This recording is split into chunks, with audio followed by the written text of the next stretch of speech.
Est-ce que tu te souviens de la finale? Comment, toi, tu définirais l'Olympique de Marseille? J'aimais bien. Marcelo Bielsa. Il était sympa. Il est pas méchant. C'est qui le plus drôle dans un vestiaire? Le grand joueur africain pour toi? Et il y a ce match contre l'Uruguay. Voir Nelson Mandela, c'est... Qu'est-ce qu'il dégage? C'était un boucan quand même. Faut pas se voiler la face, c'était un boucan.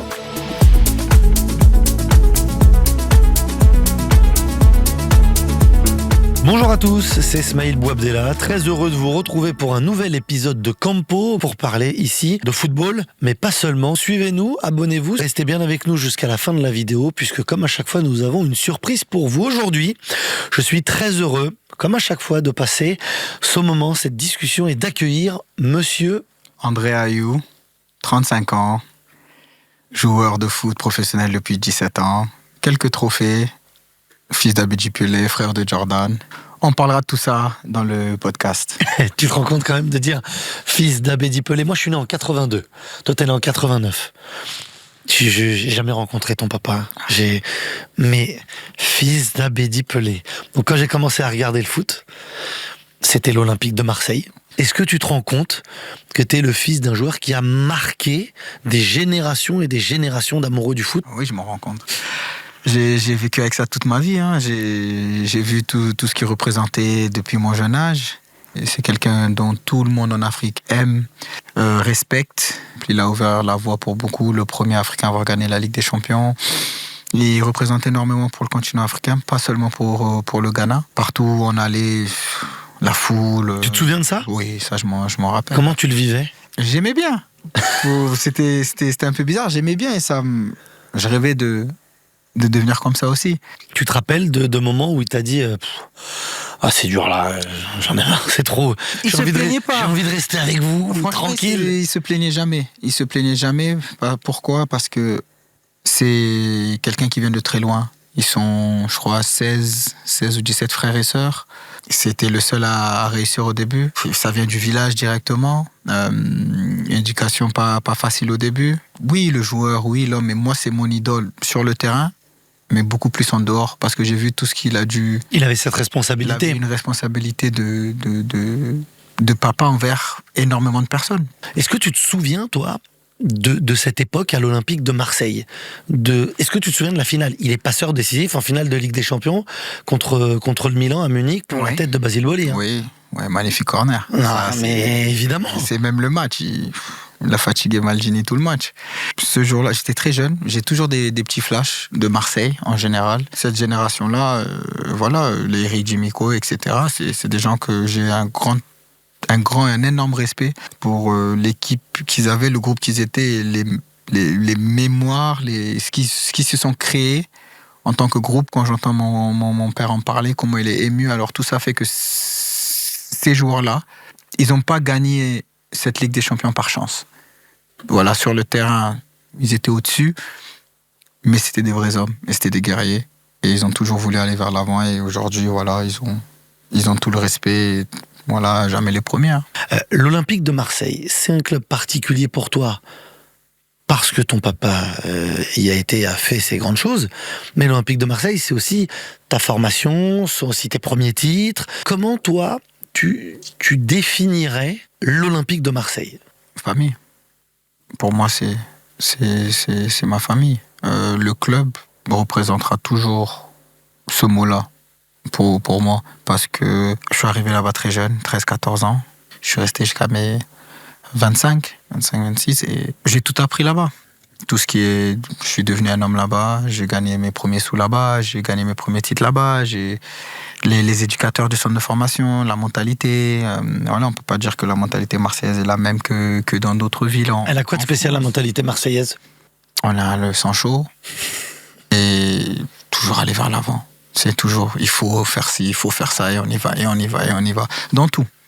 C'est pas que... Ah oui, c'est pour ça que j'ai dit Marseille, je parlais pas que du foot. Hein. C'est pas que le foot. Voilà, je parle de la ville en plus. On disait tout à l'heure, le Vélodrome, c'est la ville de Marseille en même temps. Aussi bien avec cette ambiance, cette atmosphère, mais que cette mentalité-là. Oui, même les gens qui ont des business, etc. C'est on y va, et on y va, et on y va, et on y va. Et ça marche pas, c'est pas grave.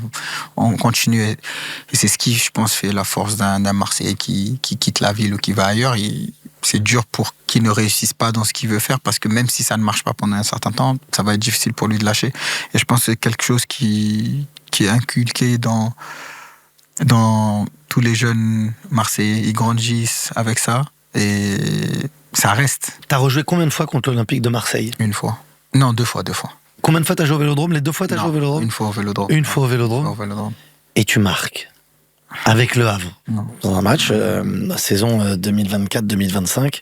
J'imagine, tu sais, il y a beaucoup de joueurs qui s'excusent quand ils marquent. Je crois que si t'avais pu prendre une pelle et creuser, j'ai revu l'image. C'était bizarre.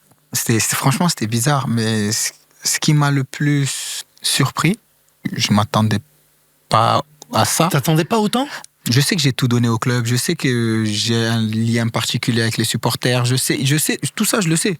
Mais quand je suis revenu là, c'est lâché. J'ai dit non, ouais, voilà. En fait, c'est ça là, c'est mon stade, c'est mon jardin, ça.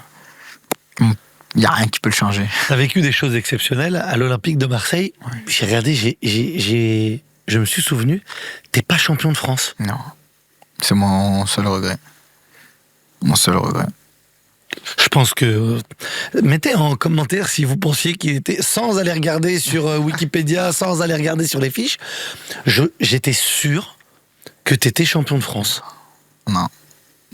Et je voulais pas partir sans être champion. Mais...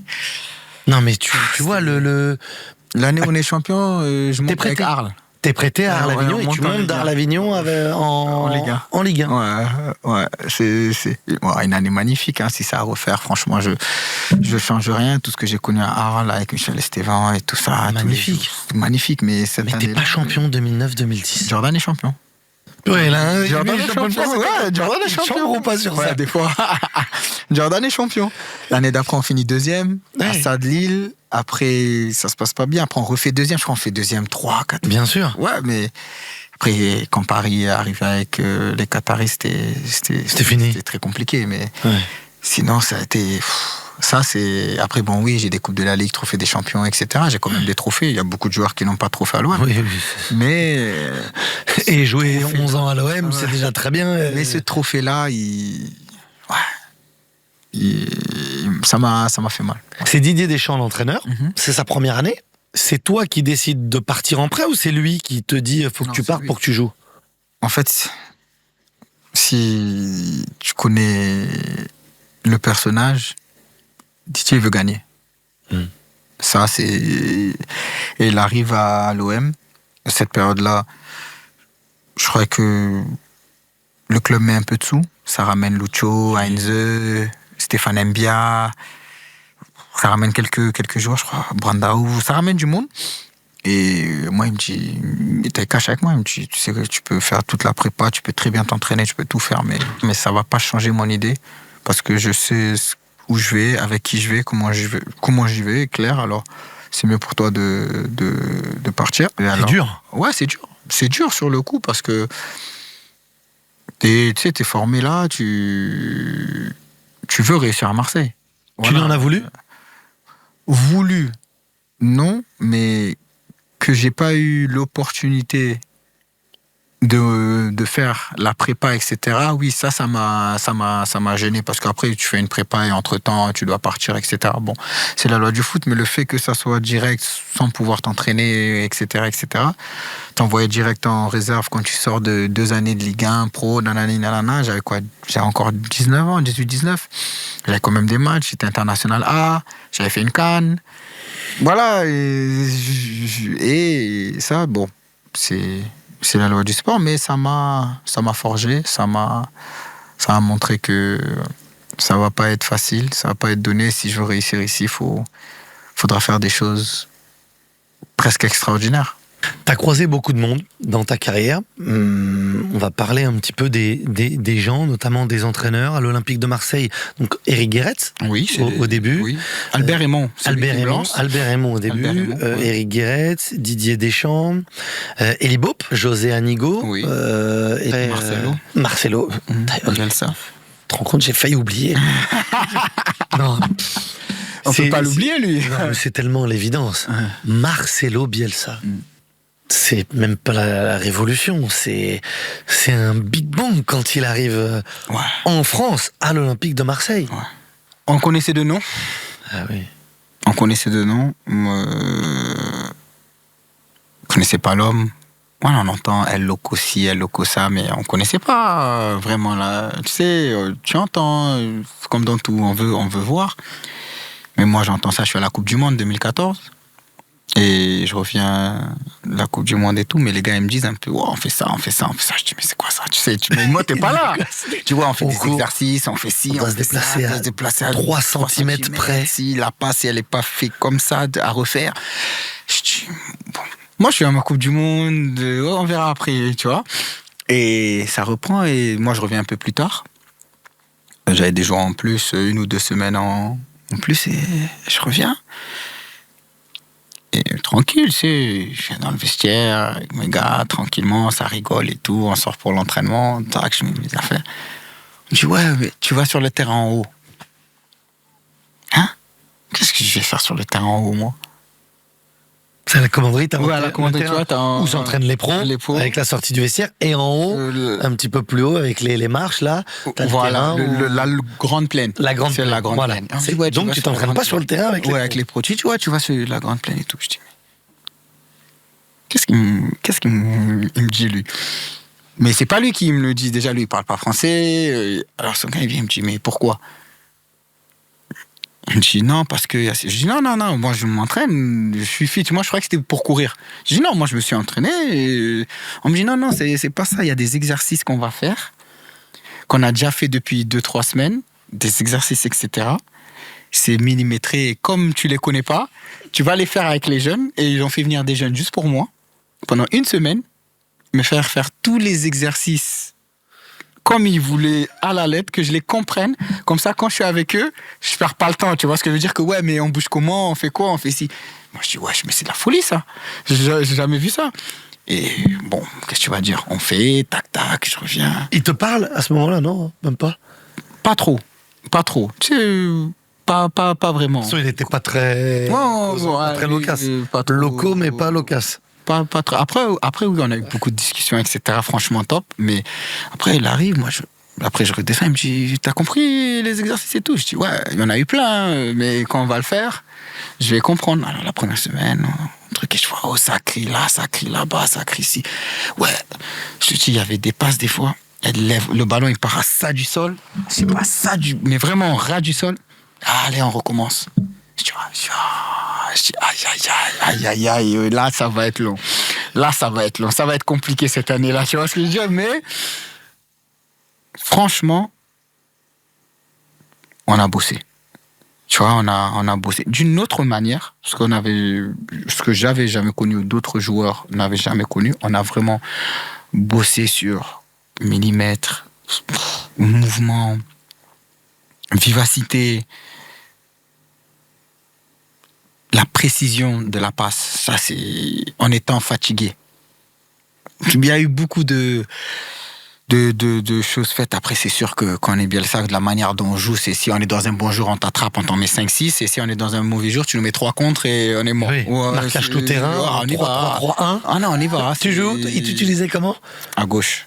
À gauche, à mais gauche, dans un en 6. 3-1. Ouais, des fois en 8, c'est genre. Des fois en 8, soit à gauche. Ouais, c'était 8, gauche. Il m'a mis latéral gauche 2 ou 3 fois. Dès que j'ai été bon et tout, il a commencé à me dire, ouais, mais tu sais que... J'ai dit, pardon. J'ai dit, pardon. C'est bon. mais... Il était sympa. Hors-jeu. Cette réponse n'est pas disponible dans votre pays. Non, mais ce message, c'est comme un but de fou refusé à cause de la VAR pour un tout petit hors-jeu. Sur Campo, notre contenu est 100% gratuit et 100% accessible partout dans le monde. Mais quand vous voyagez ou si vous vivez à l'étranger, parfois, bim, le message, ce contenu est inaccessible dans votre région. Et ça, moi perso, je ne l'accepte pas. Et NordVPN, c'est ton partenaire idéal. Il sait tout faire. Voici ses top skills. NordVPN, c'est 99 en passe. C'est le Sergio Busquets du numérique capable d'orienter ton adresse IP juste pour te régaler. Il t'oriente vers tes séries préférées, vers tes contenus préférés grâce à ses redirections IP. Concrètement, t'es à Alger, tu te connectes comme si tu étais à Paris et tu retrouves ton catalogue français. Moi, concrètement, et c'est mon petit péché mignon, j'aime bien faire comme si j'étais en Argentine juste pour regarder des vidéos de Maradona. C'est mon kiff. NordVPN, c'est aussi 96 en défense. Même Rudiger rêve d'un tel ratio. Avec la protection anti-menace pro, ça titille sévère les chevilles des virus, du phishing et des sites frauduleux. Plus de 100 millions de menaces bloquées par mois, c'est d'ailleurs très intéressant pour les personnes âgées, les personnes plus vulnérables. Ça les protège des arnaques éventuelles sur Internet. NordVPN, c'est aussi et surtout 97 en vitesse. Pour finir, c'est ton capitaine, c'est 99 en Team Spirit. Jusqu'à 10 appareils connectés. En gros, NordVPN, c'est le joueur complet, le joueur ultime. Et sur le mercato, il ne va pas te coûter plus de 3 € par mois, puisqu'avec notre code promo, tu vas pouvoir en profiter. Profitez de l'offre exclusive NordVPN avec 4 mois offerts. Il faut absolument cliquer sur le lien pour en profiter. Et si vous n'êtes pas satisfait au bout de 30 jours, vous êtes remboursé. Merci à NordVPN de sponsoriser cette vidéo. Il était sympa. Il est pas méchant. Mais c'est pas quelqu'un de très ouvert ou de très joyeux. Mais des fois, quand il y avait des moments où, quand les exercices, etc., étaient bien faits, tu voyais son sourire. Il était content. Voilà. C'était lundi, c'est vert, et mardi, ça peut être bleu. Ça pouvait switcher à tout moment. Mais la seule chose qui ne switchait pas, c'est l'exigence sur le terrain, son idée de jeu, comment il voulait qu'on joue, comment il voulait qu'on presse, comment il voulait qu'on s'entraîne. C'était fort. Beaucoup de vidéos individuelles. En fait, Bielsa, il fait travailler toi. Tu vois ce que je te dis? Il y a l'équipe, tout ce qu'il fait pour que l'équipe gagne, etc. Mais Bielsa, je pense que c'est sa fierté en tant qu'homme de regarder, de dire que j'ai pris ce joueur, il savait faire ça, et moi j'ai rajouté ça à son jeu. Tu comprends ce que je veux te dire? Je te donne un nom. Brice Djadjedji. Et je pense qu'il doit être très heureux. C'était un bon joueur de football, mais sous Marcelo Bielsa... Non, il était extraordinaire. Il était exceptionnel. Il l'a complètement transformé. Benjamin Mendy. Même moi, j'allais jamais en profondeur. Toi, il t'a transformé. J'allais jamais en profondeur. Parce qu'on me demandait pas. Même quand je jouais à gauche, c'était gauche un peu 10. Parce que j'avais Tayo qui prenait tout le couloir. Tu revenais à l'intérieur. Je finis les actions. Quand il y a centre à droite, je suis dedans. Je suis plus à gauche pour défendre. Et quand on a le ballon, je suis libre. C'était toujours ça. Tous les coachs, etc. Mais lui, il est arrivé. Il m'a dit non, tu vas demander en profondeur. Tu vas aller. C'est comme ça que... Alors, il m'a fait progresser sur ça. Il m'a fait progresser sur mes appels devant les buts. Oui, j'allais devant le but. Je marquais des buts, etc. Mais comment me déplacer au dernier moment, attendre juste avant qu'il centre, passer juste devant le défenseur au bon moment. Travailler vraiment sur des aspects spécifiques, en fait. Il me parlait pas de... Genre, quand tu prends le ballon, tu tournes, tu la mets en profondeur, quand tu défends, tu récupères le ballon. Tout ça, il me parlait même pas de ça. Parce qu'il savait que c'était moi, en fait. Tu sais le faire. Oui, il me parlait plus. Mais tous les autres aspects, il m'a fait travailler ma transversale.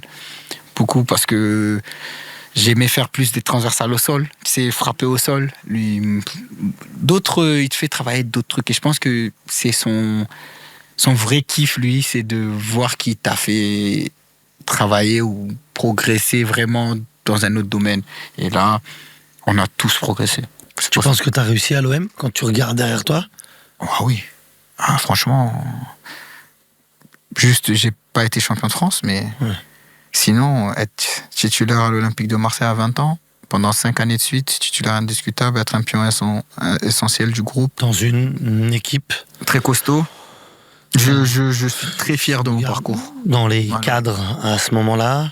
Quand j'arrive en pro, c'est Habib Beye, Lorixana, Mbami, Djibril Cissé, Mamadou Niang, Samir Nasri. Quand je reviens, là, c'est pas pareil. Là, t'as Atem, t'as Mathieu, Brandao. Et des Argentins. Des petits Argentins. Gabriel Heinze, Tayo. Et Lucho González. Tayo, Rodfani. Souleymane Diawara. Les entraînements, ça devait être fou. C'était quoi le plus fou, le plus surprenant? L'entraînement, le match ou le vestiaire? Franchement, le vestiaire. Pour moi, on avait un vestiaire, c'était magnifique. C'est vrai. C'était la folie. Avec Soulé, Rod. C'est qui le plus drôle dans un vestiaire à Marseille? Je pense Taïwo. Taïwo, Ouais, c'est vrai? Ouais, Ah, je croyais que t'allais me dire Soulé. Non, Soulé, c'est différent. Taïwo, c'est... Après, bon, comme on parlait notre anglais, notre pidgin, etc. Taïwo, c'est... Et son français un peu cassé. Ah non, Taïwo, c'était quelque chose, mais c'était des hommes. Ouais. C'était des hommes. Je suis arrivé là-bas et c'est ce qui un peu m'a facilité la tâche parce que ils me tiennent. Tu vois ce que je veux dire? Ils me tiennent et je reviens pas de la même manière. Ça a clashé avec ces joueurs de caractère? Ça a déjà... Pas vraiment. Parce que toi, t'en as toujours eu. Plus trop. J'ai pas eu Et vraiment de vrai clash. Peut-être un peu avec Mathieu. Valbuena? Ouais, peut-être un peu avec Mathieu. À cause de quoi? Il est toujours bien sur les terrains, tu sais, lâche pas le ballon, donne le ballon, nanani, nanana. C'était lui le plus gros croqueur? T'as joué avec Hatem Ben Arfa. Hatem Ben Arfa aussi, il garde le ballon. Ouais, mais c'était pas pareil. Hatem, il va pas s'embrouiller avec toi pour s'embrouiller. Voilà, il prend le ballon, il fait ce qu'il a à faire, etc. Mais des croqueurs... Mathieu, il délivrait des passes. Hein. Oui, aussi. Non, Mathieu, il envoyait des galettes. Puis chacun va avoir la balle dans ses... En fait, t'es dans une équipe où tout le monde veut briller. Tu vois ce que je veux dire? Et ça, c'est l'OM. C'est ce genre de Ça te joueur. plaît aussi. Moi, j'ai besoin de ça. Ah oui. Franchement, je pense que j'aurais eu du mal à vivre avec moi-même si j'aurais pas réussi à l'OM. Il y a d'autres, peut-être, directement, ils rêvent de Manchester, Real, Chelsea. Moi, quand je quitte l'Afrique et j'arrive, mon rêve, c'est Marseille. Moi, je veux réussir à l'OM. Pour moi, il n'y a pas plus gros que l'OM. Tu sais, tu quittes, c'est Marseille, quoi. Et moi, j'ai vite réussi mon rêve et j'ai kiffé tout ce que j'ai vécu dans mon club de cœur. Quel est le joueur ou quels sont les joueurs dans le vestiaire avec qui tu as le plus rigolé? Trop de folie dans ce vestiaire. Aujourd'hui, coach de Stade Rennais à Big Bay. Il est tout le temps en train de rigoler, tout le temps en train de chambrer, de parler. Est-ce qu'il vous coachait déjà? Il disait déjà, tu vas passer là sur la tactique ou pas encore? Pas à ce point, mais il avait déjà le truc? Je me rappelle, il avait le truc, il avait de l'aura. Habib, il avait l'aura. Déjà, la démarche. La démarche, droit, le style, la petite coupe en arrière. Ah non, le capitaine, non, c'était quelque chose. Il mettait déjà les lunettes ou il voyait encore bien? Non, là, il voyait bien, mais les lunettes de soleil. Les lunettes de soleil, toujours. Non, franchement, c'était des... Mamad. Ouais, Mamad, c'était Gignac. Non, il n'était pas à côté de toi dans le vestiaire? Non, Dédé, il était de l'autre côté. Il faisait du bruit? Dédé, c'était un boucan quand même. Faut pas se voiler la face, c'était un boucan, mais c'était un bon boucan. Tu vois ce que je veux dire? C'était toujours pour rire. Ouais, des fois, quand il s'énervait, hein. C'est Dédé Gignac. Quand il s'énervait. Mais on rigolait beaucoup, on sortait beaucoup ensemble. Karim Ziani. Oh là là. J'ai grandi avec lui. Karim Ziani, oh là là. On était dans la même classe. Top. Quel mec, ensemble au foot. Quel mec. Il me prenait, des fois, il me déposait à la maison, il me ramenait, il dit, oh petit, allez, dépêche-toi. Ah non, c'était, quel mec. C'était pas le plus grand de tous les joueurs de foot français. Je sais qu'il va répondre que je vais avoir un appel. Ah non, franchement. Il aime bien raconter que quand on joue au foot ensemble, j'étais son remplaçant. Moi, j'aime bien raconter qu'il copiait sur moi à l'école. À l'école? Ah, mais Karim, c'était un vrai grand frère. Il s'arrêtait jamais. C'était un vrai grand frère. C'était une pile électrique. Ouais. Déjà, il était chaud. Qu'est-ce qu'il est vrai joueur? Déjà, un vrai très fort. Mais c'était un vrai grand comme Djibril. Djibril, tu vois, c'est... Quel est le conseil, d'ailleurs? Quel est le conseil d'un joueur pro en activité avec qui tu as joué, qui t'a marqué? Edouard Cissé. Ouais. Il me parlait beaucoup. Il me parlait énormément. Tu te souviens de quelque chose qu'il t'a dit, un conseil qu'il t'a donné? Il m'a fait comprendre quelque chose que que je n'avais pas compris. Je commençais à comprendre petit à petit, mais c'était pas assez clair. Ce que tu as fait aujourd'hui, là, 90 minutes, c'est passé. On va crier ton nom, on est content, mais en fait, on a oublié. Demain matin, les journaux vont parler, c'est fini. C'est fini. Alors, si mercredi, là, on va aller championnat samedi, mercredi, on va en Champions. Si t'es nul, on a oublié ce que t'as fait dimanche dernier, on va parler que de là. Alors, en fait, tu peux pas te reposer. Tu dois toujours être focus, régulier. Et ça a été... Franchement, il était sur moi sur ça. Il m'a vraiment fait comprendre que si tu veux passer un cap, si tu veux demain aller en première ligue, si tu veux, etc., tu dois être régulier. Quand je dis je suis fier d'avoir fait toutes ces années titulaire indiscutable à l'OM, c'est pas juste d'être titulaire à l'OM, etc. Faut regarder ce qu'il y avait autour. Faut regarder ceux qui des fois ne jouaient pas. Quels sont les joueurs que tu trouvais vraiment forts autour de toi? Tu avais un poste en plus hybride, on va en reparler là, milieu de terrain, box-to-box, mais joueur offensif, tu pouvais être sur le côté, tu pouvais être derrière l'attaquant, tu pouvais être l'attaquante. Quels sont les joueurs avec qui tu t'es éclaté à jouer? Lucho, Benoît. Lucho Gonzalez, Benoît Chéroux. Ça c'est parce que eux, ils te mettaient le ballon comme tu voulais, sans rebond, au bon endroit, s'ils voient le défenseur à droite, le ballon vient à gauche. C'était une classe, un niveau au-dessus, au niveau intelligence de jeu et qualité de passe. Alors c'était beaucoup plus facile d'avoir des occasions, c'était beaucoup plus facile de même marquer parce que la passe est donnée comme il faut, au bon moment, au bon endroit. Voilà, tout était clair. Après, Mathieu Valbuena, Dimitri Payet, Dédé, que lui, il usait tous les défenseurs avec ses appels, avec ses courses, etc. Brandao qui déménageait tout, et nous, on arrivait derrière, on prenait juste les miettes, tranquillement. Le match à Milan. À Milan, c'est... Non, c'est... C'est le match à Milan contre l'Inter, c'est le contrôle du dos. Et c'est dedans. Affaire réglée. Non, mais c'était des vrais joueurs. Pas le refaire. On sait jamais. Brandao, il a mis des buts, hein, tu sais. Oui. On l'a beaucoup toujours catalogué comme mec qui sait pas jouer, qui sait que se battre. Mais... Tu trouvais ça dur? Oui, parce que nous, on le voyait à l'entraînement, etc. Ok, c'est pas le plus technique, etc. Mais il est pas là pour ça. En tout cas, dos au but, passe en profondeur, remise, marqué, de la tête. Il faisait le boulot, mais tranquillement. Mais on est à Marseille, tout extrapolé, en bien comme en mal. C'est super d'être son partenaire. Oui. On a donné la liste des joueurs qui étaient dans le vestiaire. Est-ce que ça s'est pas inversé aujourd'hui avec plus de jeunes joueurs que de joueurs avec expérience? C'est le foot qui évolue comme ça. Mais j'ai l'impression, au-delà de la mentalité, c'est que le rapport de force entre anciens, t'as dit, j'ai joué avec des papas. Il y en a moins aujourd'hui dans les équipes, notamment en Ligue 1, où la moyenne d'âge est beaucoup plus jeune. Ça, c'est peut-être une raison, mais est-ce que la mentalité aussi, selon toi, a évolué? Oui, je pense que la mentalité a changé. Je pense que c'est aussi une histoire de génération. Et une histoire de foot business. Parce que on donne beaucoup plus d'importance et de poids à un jeune. Maintenant, encore plus en France. Parce que les clubs ont besoin de vendre pour avoir de l'argent. Et quand on veut vendre, on va pas vendre quelqu'un de 30 ans à 30 millions ou à 25 millions. Voilà, alors on essaye de donner de l'importance à ces jeunes joueurs qui ont le talent, qui ont le potentiel, etc. Ils doivent vite s'aguerrir pour pouvoir performer très vite et partir. Et des fois, c'est plus difficile aussi pour les jeunes. Parce que quand tu sors du centre et tu arrives à 18-19 ans et on te met ce statut-là à fort potentiel, tu dois performer. Mais je pense que c'est l'évolution et les générations, et ça va les faire mûrir plus vite. Je suis persuadé de ça.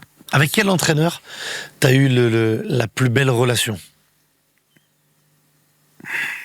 J'ai eu des bonnes relations avec, franchement. Ouais, beaucoup.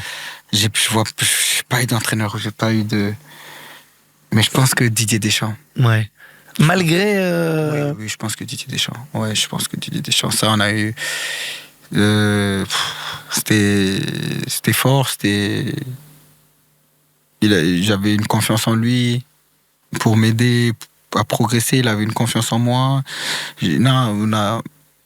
Lui, c'était fort. À part ton papa, qui sont tes tes modèles. J'ai bien compris que papa c'était Non, l'idole ça- et pour cause. T'es pas le premier, pas le dernier certainement. Mais quelles ont été tes idoles ou tes modèles, tes inspirations quand t'étais plus jeune au foot et même un petit peu plus tard. Hein, tu t'es peut-être inspiré d'autres joueurs. Hein. Redondo, ça c'est la classe. Pied gauche au milieu, ça. Ça Milieu de dégalait. terrain argentin, Fernando Redondo, le plus beau de tous les joueurs de football. Voilà. Voilà, pied gauche, Real Madrid. Magnifique. Beaucoup ne parlent que de son geste contre Manchester United quand il dribble. Ouais. Mais c'était pas ça au final. C'était inter-exter, les crochets Ballon qui et les piquait, passes. Voilà, les et dribbles. les passes.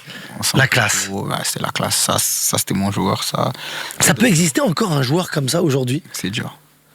C'est dur. Il y en a. Je Ouais, pense bien qu'il y sûr, en a, mais bien sûr. est-ce qu'on va leur donner cette liberté de jouer comme ça? Je sais pas. Parce que le jeu aussi a changé. Alors, je pense que ça va être dur. Mais lui, c'était mon joueur. Mais après, mes vrais joueurs, c'est Samuel Eto'o, Yaya Touré. Ouais, ça, T'as pas pris les plus mauvais. Hein. ça c'est costaud. Qu'est-ce que t'aimais le plus chez chacun d'entre eux? Le 9. Samuel, le 9. Ah, ça. Quel personnage Le en grand plus. 9. Là, ça, c'est mon grand frère. Hein. Ça, je discute pas. Ça, il n'y a pas de discussion, ça. C'est le patron. Non, il est grand match, en fait. Ouais, Dès qu'on disait il y a un match, et là, il faut gagner, il est là. tu sais que Samuel va régler le problème. Et ça, j'adorais. Et sa fierté, sa prestance, son assurance. Il était toujours sûr de lui. Le fait de toujours revendiquer que l'Africain peut faire ce que l'Européen fait. Ça, c'est Pas très très loin, mais important. sur le terrain. Ouais, Lui, il le bien sûr, revendiquait bien sur le sûr. terrain, tu vois. Il l'a montré. Et ça, j'ai beaucoup aimé parce qu'il s'en est pris des coups. Par les gens, par l'extérieur, etc. Mais il n'a jamais bronché ici. Il est toujours resté sur sa ligne de conduite. Il dit, moi, c'est comme ça et j'y vais. Et c'est... Ouais, trois Champions League, 2 CAN, Plus grand joueur africain pour toi? après Abedi Pelé. Après Abedi Pelé. Le premier qu'il a gagné Oui, après Abedi Pelé, c'est Samuel. Ouais. Pour moi, Et tu vois, tu dis quelque chose d'important, c'est sur le regard du footballeur sur le footballeur africain. Il a fait beaucoup de choses dans le jeu, il a fait beaucoup de choses en dehors du terrain, mais il a toujours eu ce rôle d'ambassadeur. Aujourd'hui, il est président de la Fédération camerounaise de football, mais il a aimé ce rôle d'ambassadeur. Au-delà du jeu, ce rôle-là, cette image-là de locomotive aussi, de tirer le foot africain, ça a toujours été important. Je sais que tu le connais très bien, vous en avez beaucoup parlé. Qu'est-ce qu'il te dit à propos de ça? Oui. Qu'est-ce qu'il te disait à propos de ça? il te... Il te disait, toi aussi, tu dois montrer... Oui, ça, il te pousse. Il blague pas. Il te pousse, même AD un peu. AD Bayor aussi. Il t'appelait? Comment ça se Oui, fait? on se parle. Tu les voyais ou Oui, il parce que t'appelait? eux, c'est les grands. Ouais. Et ils appellent les petits. Il faut suivre. Tu vois ce que je veux dire? Faut suivre, pas que en dehors, etc. Mais sur le terrain, si t'es bon, tu montres que l'Afrique, on peut faire, etc., etc. Voilà, ils sont en train de filer le bâton petit à petit. Et ça, pour moi, il y avait, oui, que ce soit Yaya, Samuel, AD, Didier Drogba? Didier, c'est des mecs qui, voilà, ils ont compris. Ils ont mis une barre à un certain niveau. Et il fallait qu'ils préparent les autres. Et ça, c'était très important au début pour nous de le comprendre, les plus jeunes. Et ça a été inculqué par ces anciens-là. Est-ce que tu penses que le regard sur le football africain, sur les joueurs africains, est-ce que tu penses que ce regard-là a changé? C'est mieux parce que je pense que le monde aussi a changé. Je pense que des choses sont en train d'évoluer dans beaucoup de domaines, mais c'est pas encore ça. Mais on va y arriver. Je pense qu'il y a beaucoup plus de respect. Il y a beaucoup plus de... Je vais pas dire confiance, mais il y a beaucoup plus de facilité aujourd'hui à avoir beaucoup de métis ou noirs, etc. dans son équipe, d'Africains dans son équipe. Les autres, mon papa, etc., ça a été compliqué. Tu vois ce que je veux dire? Alors c'est pour ça que je les dis... plâtres. Voilà. T'arrives premier. Tu vois ce que je veux dire? C'est pour ça que je dis, tout est en train de... Georges Weah, Voilà. c'est des pionniers. C'est en Voilà, train de- je cherchais voilà. le mot. Ce sont des pionniers. C'est eux qui ont faciliter la route pour nous tous. Aujourd'hui, c'est beaucoup mieux. On n'est pas encore au... Pas suffisant, au toujours top. pas suffisant. Je pense que parce qu'il y a beaucoup de joueurs, pour moi, africains qui sont assez forts et qui ont prouvé sur des années qu'ils pouvaient jouer dans certains clubs et ils n'ont jamais eu cette opportunité-là. Quand c'est peut-être plus facile pour un Européen, quelqu'un qui joue pour l'équipe de France, l'équipe d'Allemagne, l'équipe de Pays-Bas, etc. Et je pense que ça commence... Tu vois, Ça évolue. ça commence petit à petit à changer. Déjà, on voit à Manchester United, on voit un gardien africain, Onana, André Onana. Edouard Mendy qui est à Chelsea.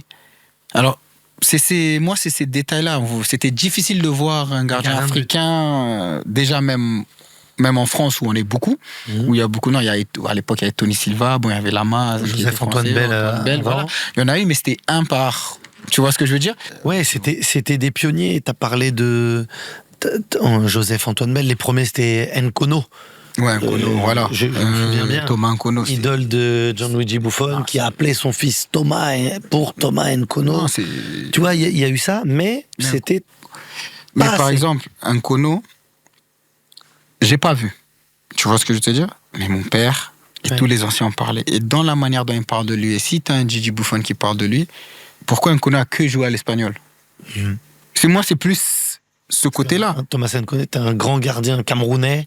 Ouais. À ce qui paraît magnifique. J'ai vu des vidéos. Moi, je te dis, il joue en jogging. Mais c'était tellement beau à voir. Et puis, il avait... Tu vois, on disait Bernard Lama, un chat félin. Mais lui, dans la façon d'être, dans le... ballon. Mais puis il avait un côté showman. Il y a Joseph-Antoine Bell, qui était en France, camerounais aussi. Marseille. Joseph-Antoine Bell, moi je l'ai vu sur un match contre Marseille, soit avec Saint-Etienne, soit avec Bordeaux. Je crois que c'est avec les Girondins de Bordeaux.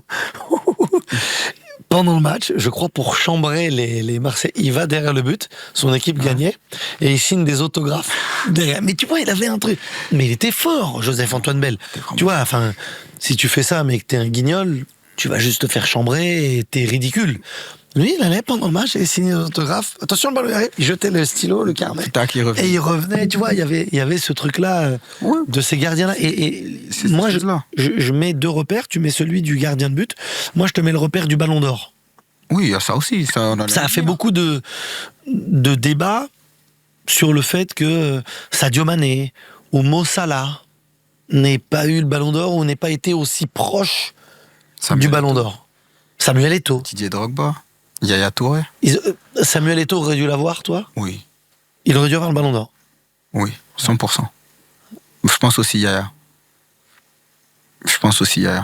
Et Yaya Touré, il est tombé dans les années Messi, Cristiano Ronaldo. C'est ça, en fait. C'est pour ça que... parce que Xavi, Iniesta, ils pouvaient aussi l'avoir à leur période de folie. Mais ça, c'est des joueurs que même... Ok, si Yaya n'a pas le ballon d'or, il doit être en deuxième ou je sais pas. Voilà, Yaya, je pense que les gens, ils s'oublient. Je sais pas pourquoi, parce que lui, il était très dans... Yaya, c'est quelqu'un de plus réservé, tu sais, qui est dans son coin, mais c'était extraordinaire. Il prenait le ballon, il traversait tout le terrain. Ouais. En première ligue, il a fait une saison, il a mis 24 buts, il est 6. Il est 6. Avec Manchester City, ouais, il jouait 6. Il jouait numéro 6.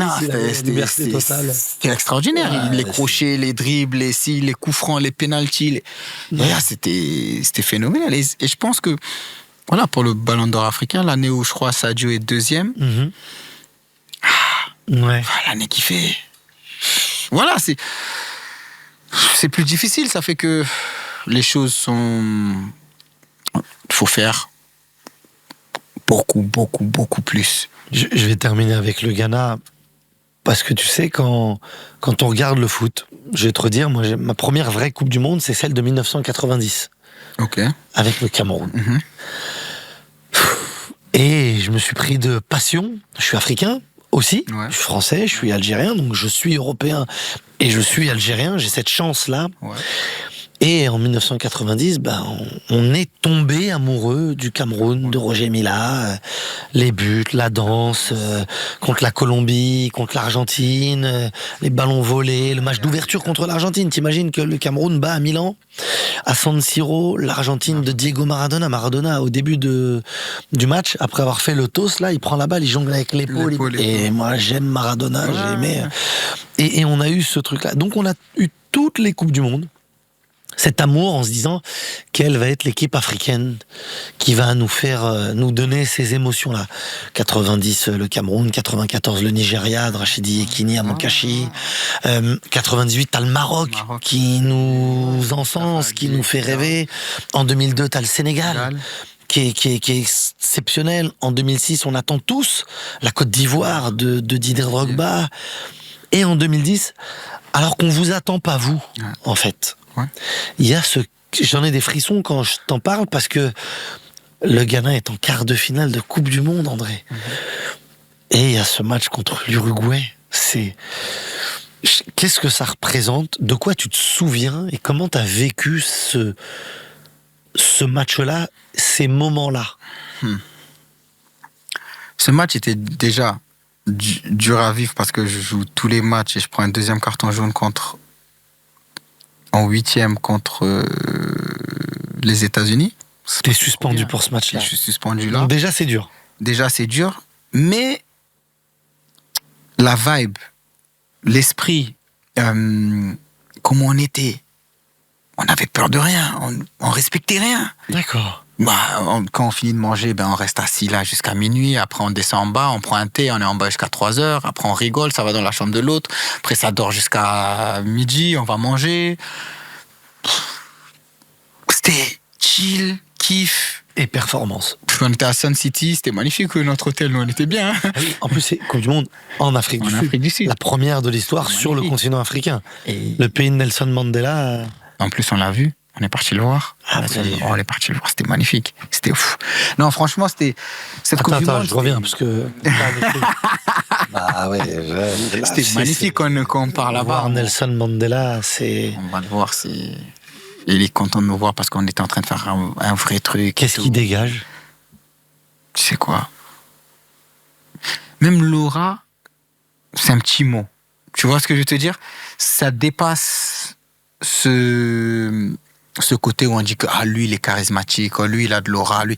Non, lui c'est. On rajoute tout ça, tout ce qui est aura, charismatique, etc. Et c'est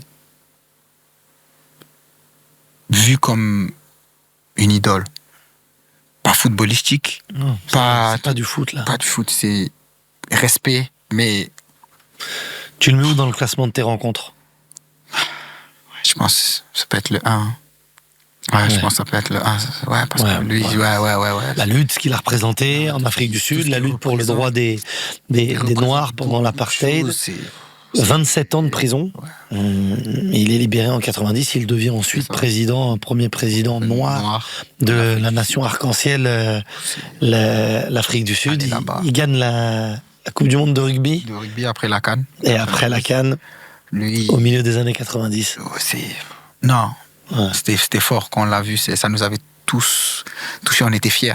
Ouais. On était vraiment fiers de l'avoir rencontré, d'avoir pu discuter un peu avec lui. Et c'était pas genre. Tu te souviens de ce qu'il t'a dit? Moi, non. Il a parlé, je sais plus, je crois, il aimait beaucoup, je crois, Muntari. Sous Muntari, qui a joué. Lui, il a plus parlé avec lui, ouais. Mais. Il était plus avec les anciens, mais c'était beaucoup des conseils. En fait, et ce qui était bien dans cette rencontre-là, tu sais, tu peux rencontrer des personnalités, tu vois des présidents qui ont marqué leur époque, etc. Et en fait, quand vous arrivez les voir, on vous dit, ouais, voilà, mais vous pouvez pas parler photos, etc. Ouais, 2-3 mots et ça passe. Mais avec lui, franchement, on était assis à côté, on pouvait parler. Bon, oui, il a sa sécurité, etc. Ouais. Il était quand même vieillissant, mais on parlait, il nous répondait et tout. Et ça, moi, ça, j'ai trop kiffé. Tu vois ce que je veux te dire? La Coupe du Monde qu'on a eue, et avoir l'opportunité de le rencontrer, pour moi, c'était une année.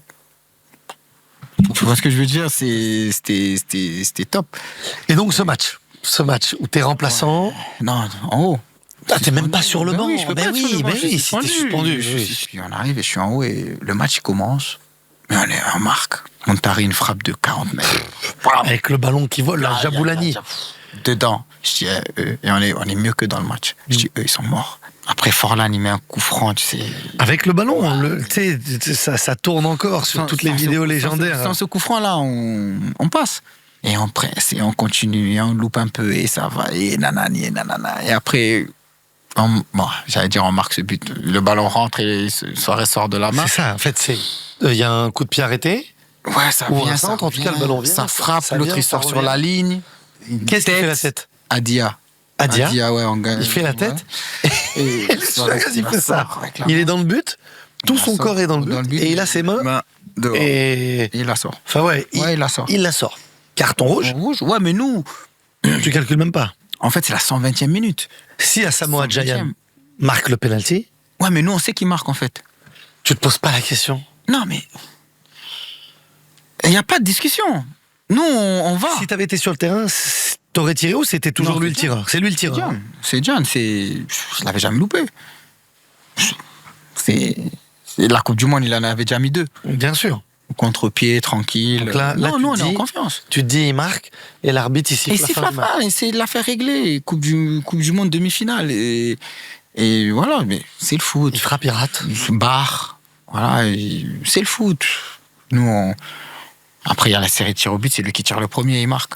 Tu vois ce que je veux dire? Faut y aller quand même pour aller tirer le premier après. Lui, tu sais, comme je disais, par exemple, un joueur comme Asamoah, pas normal qu'il n'ait pas fait un Chelsea ou même un Lyon, un Marseille, il a joué beaucoup un Milan AC, parce que la tête, il saute plus haut que presque tous les attaquants que j'ai vus, à part peut-être Didier, etc. Il va très vite. Il est en roule, il marque. Dos au jeu, c'est phénoménal. C'est pas un bon attaquant. En fait, c'est un grand attaquant pour moi, Gyan. C'est ça la différence. C'est pas un bon. T'as pas essayé de le faire venir à l'OM? Cette période, il y avait des Gignac et tout. Hein. C'était dur. C'était dur, mais il était vraiment fort. Et je pense qu'il a jamais eu, tu sais, ces stades de 25, 30 buts, etc. Parce qu'il n'a pas eu ce genre de club. Tu sais, pour avoir tout le temps les ballons qui arrivent, il était dans des clubs où il devait souvent marquer tout seul. Bon, à Rennes, ça s'est plutôt bien passé parce qu'il y avait des bons joueurs autour, etc. Mais après, quand il était en Italie, c'est Udinese. Il va en Angleterre, c'est Sunderland. Et il marque toujours ses 12, etc. Mais s'il est dans un club où tu as des ailiers, tu as des ça, Gyan, il te met 25. En sélection, c'est 105 sélections, 52 buts. Tu vois, il est deuxième au classement des joueurs les plus capés en sélection. Oui. Ça, je sais. Ah oui, je sais que tu sais. Il est entre qui et qui? Ça, je sais. Entre toi et Jordan. Et Jordan. Ouais, Jordan. Je sais, je les connais les chiffres. Hein. C'est vrai. Et dans le vestiaire, comment ça se passe? Tu lui parles, toi, dans le vestiaire? Moi, dès que le match est fini, je descends direct, je vais le voir parce que. Ouais. Il est comment, lui? Ouais, il est down. Il est down parce que c'était son moment. Tu vois, pour vraiment être ballon d'or africain, avoir tous ces petits trucs qu'il n'a pas eu parce qu'il n'était pas dans les clubs qui lui permettaient d'avoir ça, ça n'enlève rien du tout, moi, pour le respect et la carrière qu'il a eue, surtout en sélection. C'est une légende du football ghanéen. Ça, il n'y a rien à dire. Comment tu te retrouves au Havre? Pourquoi tu acceptes de venir au Havre? C'est vrai que ça a surpris tout le monde de te voir arriver là. Je vois qu'il y a Mathieu Bodmer, t'as Nicolas Douchez, t'as un groupe, en fait, de personnes, t'as Serge Costa adjoint, c'est un groupe de personnes qui connaissent le foot. Tu vois ce que je veux te dire? Et contre qui j'ai joué. Bon, pas une fois, pas deux fois, pas trois fois, tu vois ce que je veux dire? Et on est plus ou moins dans la même manière de voir les choses. Et moi, je voulais aller quelque part où j'allais prendre du plaisir. Quand tu arrives à un certain un certain âge ou à une certaine période de ta carrière, tu veux être avec des gens où on se comprend.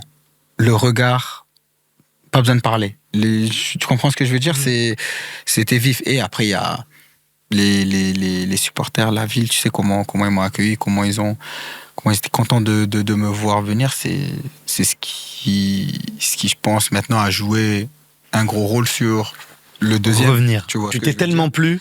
En fait, c'est ça. Que ouais. Dans le vestiaire, déjà, je kiffe le groupe, je kiffe mes petits frères. Franchement, c'est vraiment des bons mecs. Avoir un bon feeling, un bon esprit. Et ça, aujourd'hui, moi, je suis en train de kiffer ma deuxième saison ici.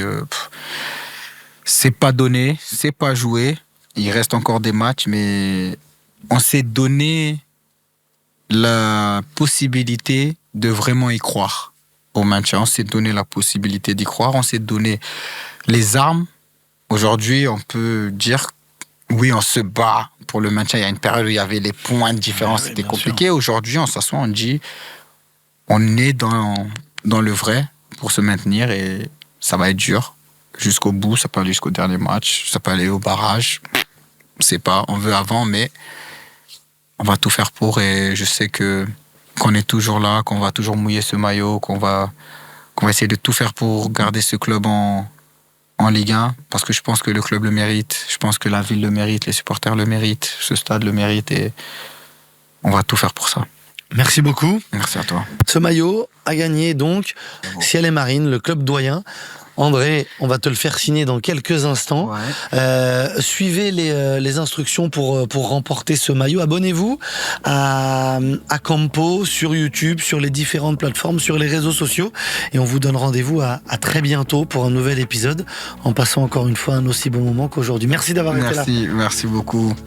Ça fait plaisir. Et je te souhaite le meilleur et que tu continues à kiffer comme tu kiffes depuis le début. Merci beaucoup. On va continuer. Ciao. Ciao.